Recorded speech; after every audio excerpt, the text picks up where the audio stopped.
ناداروں کو علم کے موتی آقا نے انمول دیے۔ یا رب لک الحمد کما ینبغی لجلال وجہک وعظیم سلطانک۔ الحمد للہ رب العالمین والصلاة والسلام علی رسولہ الکریم۔ رب اشرح لی صدری ویسر لی امری واحلل عقدۃ من لسانی یفقہوا قولی۔ سبحانک لا علم لنا الا ما علمتنا انک انت العلیم الحکیم۔ فاعوذ باللہ من الشیطان الرجیم، بسم اللہ الرحمن الرحیم۔ السلام علیکم بچوں، کیسے ہیں آپ؟ یقیناً آپ سب ٹھیک ہوں گے۔ اگر اللہ نہ کرے آپ میں سے کوئی بیمار ہے یا اور کوئی تکلیف ہے تو میں اللہ تعالیٰ سے دعا کروں گی کہ وہ ہم سب کی پریشانیوں کو، تکالیف کو دور کرے۔ اور یقیناً آپ لوگ تو بہت شوق سے یہ پروگرام دیکھتے ہیں اور پھر احادیث سن کر اس پر عمل بھی کرتے ہیں۔ آج جو ہم حدیث پڑھیں گے بچوں وہ بہت منفرد ہے، یعنی ایک ایسی حدیث ہے کہ جس کی وجہ سے ہمارے باقی جو اعمال ہیں وہ درست ہو سکتے ہیں۔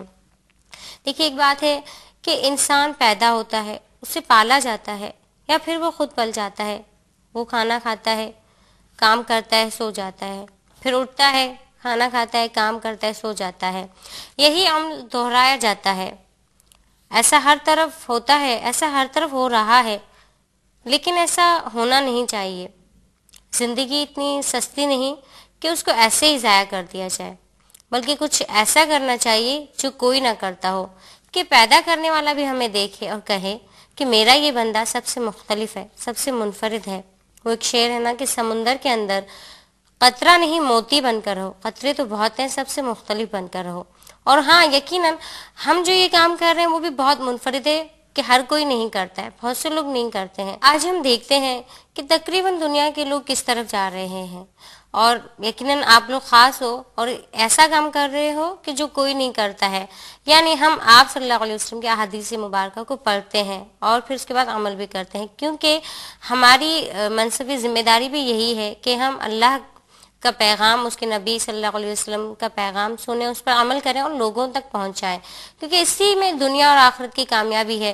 کیونکہ وہی بات کہ زندگی اتنی سستی نہیں کہ ہم اس کو ایسے ہی ضائع کر دیں کہ سو جائیں، اٹھیں، کھانا کھائیں، کام کریں اور پھر سو جائیں اور پھر اسی طریقے سے زندگی ختم۔ کیا زندگی اتنی سستی ہے؟ نہیں، ہماری زندگی اتنی سستی نہیں کہ ہم اس کو ایسے ہی ضائع کر دیں۔ ہم اگر اشرف المخلوقات اپنے آپ کو کہتے ہیں تو پھر اس کا حق بھی ادا کریں۔ اور یقیناً آپ سب میں منفرد اور مختلف ہو کہ آپ اللہ کے نبی صلی اللہ علیہ وسلم کی پیاری پیاری باتیں سنتے ہیں اور پھر یقیناً اس پر عمل بھی کرتے ہیں۔ تو بچوں، آج جو ہم حدیث پڑھیں گے اس کا موضوع ہے سچائی جنت کی طرف لے جاتی ہے۔ اور یہ حدیث حضرت عبداللہ بن مسعود رضی اللہ عنہ سے مروی ہے۔ یعنی ہمیشہ کی طرح ہم آغاز جو ہے راوی حدیث کے تعارف سے کریں گے۔ اس حدیث کے راوی حضرت عبداللہ بن مسعود رضی اللہ تعالی عنہ ہے، اور حضرت عبداللہ بن مسعود وہ صحابی ہیں جنہوں نے اسلام قبول کرنے میں سبقت حاصل کی ہے اور بہت زیادہ عابد تھے، زاہد تھے۔ اس کے علاوہ آپ رضی اللہ عنہ سے کافی احادیث مروی ہیں، اور آپ رضی اللہ عنہ نے دور خلافت عثمان رضی اللہ عنہ میں سن 32 ہجری میں وفات پائی، مدینہ طیبہ میں ہی، اور اس وقت ان کی عمر 60 سال تھی۔ آئیے بچوں، اب ہم حدیث پڑھتے ہیں۔ اللہ علیہ وسلم، صلی اللہ علیہ وسلم۔ عن عبداللہ بن مسعود رضی اللہ عنہ قال قال رسول اللہ صلی اللہ علیہ وآلہ وسلم ان الصدق یہدی الی البر وان البر یہدی الی الجنت۔ حدیث کا با محاورہ ترجمہ یہ ہے، بے شک سچائی لے جاتی ہے نیکی کی طرف اور نیکی لے جاتی ہے جنت کی طرف۔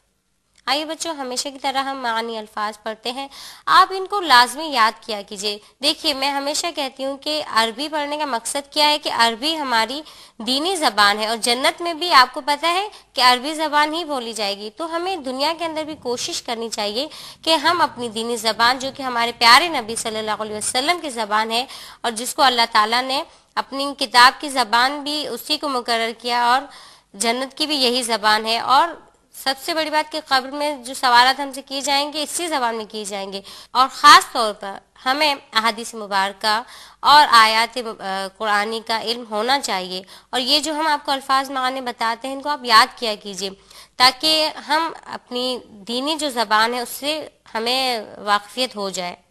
آئیے بچوں پڑھتے ہیں ہم الفاظ معانی۔ اِنَّا بے شک، الصدق سچائی، یہدی لے جاتی ہے، البر نیکی، الی طرف، الجنت جنت، یعنی کہ بے شک سچائی جو ہے وہ لے کر جاتی ہے جنت کی طرف۔ آئیے بچوں اب ہم تشریح پڑھتے ہیں، شرح حدیث پڑھتے ہیں، اس حدیث کو سمجھتے ہیں۔ اللہ علیہ وسلم صلی اللہ علیہ وسلم۔ اس مبارک حدیث میں در حقیقت آپ صلی اللہ علیہ وسلم نے سچائی کی طرف ہماری رہنمائی کی اور سچ کی اہمیت کو واضح کیا ہے۔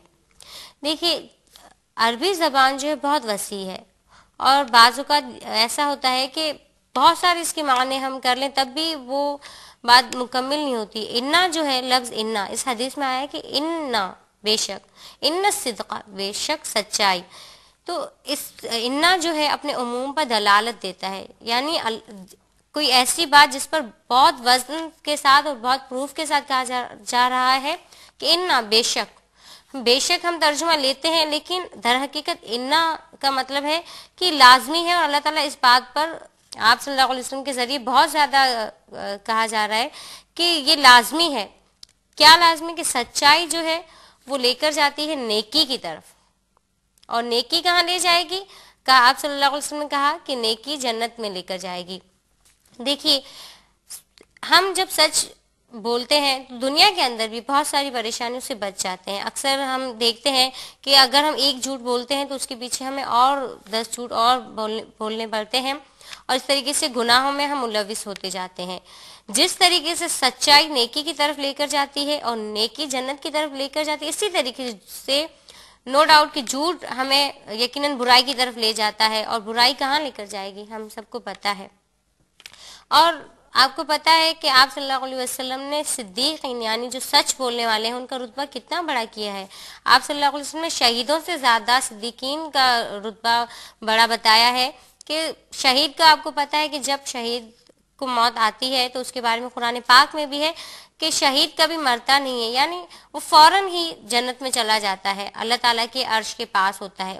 لیکن صدیق جو ہے یعنی جو سچ بولنے والا ہے اس کا رتبہ شہید سے بھی بڑا ہے، یعنی وہ رتبے کے لحاظ سے شہید سے بھی اعلیٰ درجے پر ہے، یعنی اس کا رتبہ پھر سوچئے کیا ہوگا کہ جو انسان سچ بولتا ہے۔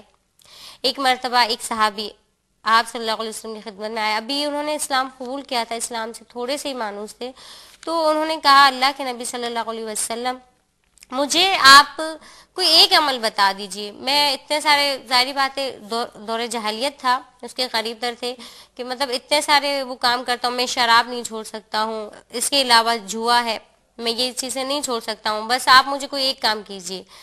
اب دیکھیے اس حدیث میں دعوت کا بھی طریقہ بتایا جا رہا ہے، اور آپ صلی اللہ علیہ وسلم کی حکمت مبارکہ کو بھی بتایا جا رہا ہے۔ آج کل اگر ہمارے پاس کوئی شخص ایسی کوئی بات لے کر آئے تو ہم تو اس کو جھڑک دیں گے، جاؤ تم تو جہنم میں جاؤ گے، لیکن نہیں، اللہ کے نبی صلی اللہ علیہ وسلم کا طریقہ کار کیا تھا؟ آپ صلی اللہ علیہ وسلم نے اس شخص کو نہایت نرمی سے کہا، آپ صلی اللہ علیہ وسلم نے اس کو یہ نہیں کہا تم بہت گناہ گار ہو، تم یہ کچھ نہیں چھوڑ سکتے تو جاؤ اسلام چھوڑ دو، آج کل ہوتا ہے ایسے لوگ ہیں۔ آپ صلی اللہ علیہ وسلم نے اس شخص کو نہایت نرمی سے کہا اچھا تم ایسا کرو، تم یہ چیزیں نہیں چھوڑ سکتے، ٹھیک ہے، تم صرف جھوٹ بولنا چھوڑ دو اور تم سچ بولنا شروع کر دو۔ اس نے کہا ہاں ٹھیک ہے اللہ کے نبی صلی اللہ علیہ وسلم، میں سچ بولوں گا، میں جھوٹ نہیں بولوں گا۔ پھر یہ ہوا کہ رات کو اس نے سوچا کہ میں شراب پی لوں، تو لیکن اس کو ایک خیال آیا کہ کل مجھے اللہ کے نبی صلی اللہ علیہ وسلم کی محفل میں بیٹھنا پڑے گا، اور اللہ کے نبی جب سب سے پوچھیں گے کہ تم میں سے کسی نے شراب تو نہیں پی، جبکہ شراب تو حرام ہو چکی ہے، تب میں کیا کہوں گا، اور میں جھوٹ تو نہیں بولوں گا، اور تب میں سب کے سامنے اگر کہوں گا تو یہ تو بہت برا ہوگا۔ اور میں سب یہی کہیں گے کیسا مسلمان ہے، تو اس شخص نے اس دن شراب نہیں پی. اور ظاہری بات ہے شراب کے نشے میں ہی تمام جو برے اعمال ہیں اس کے بعد کی جو برائیاں ہیں، انسان جو ہے نشے میں وہ نہیں رہتا ہے، آپے سے باہر ہو جاتا ہے. تو شخص نے جب شراب نہیں پی تو اس رات اس سے کوئی اور برا کام بھی نہیں ہوا، اور یہ کرتے کرتے اس کے حیرت انگیز طور پر اس کے سارے جو اور برے اعمال تھے وہ ختم ہو گئے. کس بات پر؟ صرف سچ بولنے کی بنا پر. دیکھیے کہ وہ کیسے اور برے کاموں سے رک گیا، خود ہی رک گیا صرف سچ بولنے پر. اچھا، یہاں سے اس واقعے سے ایک اور بات بھی ظاہر ہوتی ہے، جیسا کہ میں نے کہا کہ اللہ کے نبی صلی اللہ علیہ وسلم کی دعوت کا کیا طریقہ تھا کہ اس شخص کو جھڑکا نہیں بلکہ اس کو آرام سے پیار سے سمجھا دیا کہ تم سچ بولنا شروع کر دو. تو آج اگر ہمارے پاس بھی کوئی ایسا شخص آتا ہے تو ہم بھی اسے یہ کہیں اور جھڑکیں نہ، کیونکہ آج کل کے دور میں لوگ بزدل بہت جلدی ہو جاتے ہیں، اور خاص طور پر اگر دین سے لوگ دور ہیں تو ہماری جو دعوت کا غلط طریقہ ہے اسی وجہ سے. اگر ہم اپنی دعوت کا طریقہ آپ صلی اللہ علیہ وسلم کے طریقے کے مطابق کر لیں تو بہت سے لوگ دین کے اندر داخل ہو جائیں. کیونکہ دیکھیے ہمیں لوگوں کو اپنے آپ سے نہیں اللہ سے جوڑنا ہے، کیونکہ آج ہمارا طریقہ کار یہ بن گیا ہے کہ لوگوں کو اپنے آپ سے جوڑتے ہیں، اور بات اگر اچھی کرتے ہیں تو یہ سوچ کر کہ لوگ ہم سے جڑیں گے. نہیں، ہمیں لوگوں کو اپنے آپ سے نہیں بلکہ اللہ تعالیٰ سے جوڑنا ہے، کیونکہ دین کا کام ہی یہی ہے کہ لوگوں کو جوڑیں ہم اللہ تعالیٰ سے، لوگوں کو محبت سکھائیں، رب کی محبت سکھائیں. اور دیکھیے کہ تمام انسانوں کے دل تو اللہ تعالیٰ کے ہاتھ میں ہے نا. اللہ تعالیٰ نے کہا کہ تم مجھ سے محبت کرو، میرے ہو جاؤ، تمام لوگوں کو میں تمہارا کر دوں گا. ہم اللہ سے محبت کرنا سیکھیں، اللہ کے بندوں کو ایذا نہ پہنچائیں یہ سوچ کر کہ ہمارا رب راضی ہوگا، کہیں کسی کا دل نہ دکھا دوں میں، کہیں میرا رب ناراض نہ ہو جائے، یہ سوچیں ہم. اگر کوئی یہ لگتا ہے کوئی بھی انسان، دیکھیے دنیا کے اندر کوئی انسان اتنا برا نہیں ہوگا، چاہے کوئی شخص کتنا ہی برا کیوں نہ ہو، اس کے اندر ایک اچھائی ضرور ہوگی. ہمیں نقطۂ آغاز اس کی اس اچھائی سے کرنا ہے. آپ کسی کے ساتھ اگر آپ کو یہ لگتا ہے کہ اگر آپ کا کوئی دوست برائی میں ملوث ہے یا وہ بہت برے کام کر رہا ہے، آپ کو لگتا ہے کہ وہ آپ یہ چاہتے ہیں کہ وہ نیک ہو جائے، نماز پڑھنا شروع کر دے، تو آپ اس کو ڈائریکٹ نہ کہیں کہ آپ برے ہیں. دیکھیے ہم اپنے آپ سے سوچیں، اگر کوئی ہمیں کہے گا کہ آپ برے ہو ڈائریکٹ تو ہمیں وہ اچھا نہیں لگے گا، دل کو برا لگے گا. تو یہی بات جو ہم اپنے لیے چاہتے ہیں اوروں کے لیے کیوں نہیں چاہتے؟ ہم اس کے ساتھ رہیں، اس کی اس اچھائی کو تلاش کریں، اس کے اندر وہ اچھائی. اور نو ڈاؤٹ کوئی انسان اتنا برا نہیں، اس کے اندر چاہے کتنا بھی برا کیوں نہ ہو ایک اچھائی ضرور ہوگی. آپ اس اچھائی کو تلاش کیجئے اور اپنی دعوت کا آغاز اس اچھائی سے کیجئے. اس کو کہیے کہ آپ کے اندر یہ اچھائی ہے، پھر دیکھیے گا کہ وہ شخص سوچے گا کہ دنیا کو میرے اندر اتنی برائیاں نظر آتی ہیں، لوگ تو یہی کہتے ہیں کہ تمہارے اندر یہ برائی ہے، یہ برائی ہے. یہ ایسا شخص ہے کہ جس کو میرے اندر اچھائی نظر آئی، اور پھر وہ آپ کی بات دیکھیے گا، لازمی سنے گا، اور یہ جھوٹ بھی نہیں ہوگا. ہاں اگر ہم چاہتے ہیں کہ لوگوں کو ہم اللہ تعالیٰ سے جوڑیں، کیونکہ ایک مسلمان کا کام ہی یہی ہے. اور بات ہو رہی تھی سچ کی، یہیں سے بات نکلی تھی کہ وہ شخص پھر نیک ہو گیا بہت، تو ہمیں بھی یہی کرنا چاہیے. دیکھیے جب آپ صلی اللہ علیہ وسلم نے دین کی تبلیغ کا آغاز کیا، اللہ تعالیٰ نے آپ صلی اللہ علیہ وسلم کو حکم دیا کہ اب تم سارے عام اس دین کو اعلان کرو، اس کا پھیلاؤ تم. تو اللہ کے نبی صلی اللہ علیہ وسلم نے جب پہاڑی پر کھڑے ہو کر تمام مکہ کے لوگوں کو بلایا تھا تو آپ صلی اللہ علیہ وسلم نے سب سے پہلے انہیں کیا کہا تھا؟ آپ صلی اللہ علیہ وسلم نے ان سے کہا تھا اگر میں تم سب سے کہوں کہ پہاڑی کے پیچھے سے دشمن کی فوج آ رہی ہے تو کیا تم مانو گے؟ تو ان سب نے یک بیک کہا اور یک زبان ہو کر کہا جی ہاں ہم ضرور مانیں گے کیونکہ آپ صادق ہیں. سب نے کہا کہ سب کو پتا تھا کہ اللہ کے نبی صلی اللہ علیہ وسلم کبھی جھوٹ نہیں بولتے ہیں. سب نے کہا کہ ہاں ہم مانتے ہیں کہ آپ صادق ہیں، امین ہیں. دیکھیے کفار بھی کہہ رہے تھے آپ صلی اللہ علیہ وسلم کے بارے میں، کفار بھی یہ کہتے تھے کہ صادق و امین ہے، سچ بولنے والے ہیں آپ صلی اللہ علیہ وسلم. دیکھیے اگر آپ سچ بولیں گے تو بہت ساری پریشانیوں سے بچ جائیں گے، اور کبھی کوئی اللہ نہ اگر کوئی مسئلہ ہوگا تو لوگ بھی یہ کہہ سکیں گے، آپ کی گواہی دینے کے لیے لوگ موجود ہوں گے، وہ کہیں گے یہ شخص جھوٹ نہیں بولتا ہے. اور سچ بولنے والے کے چہرے پر ایک عجیب روشنی ہوتی ہے جو کہ جھوٹ بولنے والے کے چہرے پر نہیں ہوتی ہے، اور جھوٹ کتنا بھی ہم چھپائیں ایک دن ظاہر ضرور ہوتا ہے، اس لیے ہمیشہ ہمیں سچ بولنا چاہیے۔ ایک بات میرے استاد محترم ہمیشہ کہتے ہیں کہ چاہے اس سچ بولنے میں ہمارا کتنا نقصان کیوں نہ ہو رہا ہو، لیکن ہمیں سچ بولنا چاہیے، جھوٹ نہیں بولنا چاہیے۔ یقیناً آپ کی سمجھ میں یہ باتیں آ گئی ہوں گی، اور اللہ تعالیٰ سے میں دعا کروں گی کہ اللہ تعالیٰ ہم سب کو سچ بولنے والا بنائے، کیونکہ جیسا کہ آپ صلی اللہ علیہ وسلم نے کہا ہے کہ سچائی جنت کی طرف لے کر جاتی ہے، یعنی کس طریقے سے سچائی آپ کو لے کر جائے گی نیکی کی طرف، اور نیکی کہاں لے کر جائے گی؟ جنت کی طرف۔ اور قرآن پاک میں بھی اللہ تعالیٰ فرماتے ہیں یا ایھا الذین آمنو، اے ایمان والو، اللہ سے ڈرو اور سچ بولنے والے بنو، نتیجے میں اللہ جل جلالہ تمہارے اعمالوں کی اصلاح فرما دیں گے اور گناہوں کو معاف فرما دیں گے، اور بدلے میں فوج عظیم عطا فرمائیں گے۔ یعنی اللہ تعالیٰ نے یہ کہا کہ اللہ سے ڈرو اور اللہ تعالیٰ کی طرف راغب ہو جاؤ، کیسے؟ سچ بولنے والے بنو، اور پھر اس کی کنڈیشن کیا دے؟ پھر بدلے میں آپ کو کیا ملے گا؟ فوز عظیم، یعنی کہ بہت بڑی کامیابی آپ کو ملے گی، آخرت میں بھی اور دنیا کے اندر بھی آپ کو کامیابی ملے گی۔ یقیناً آپ کی سمجھ میں ساری باتیں آ گئی ہوں گی۔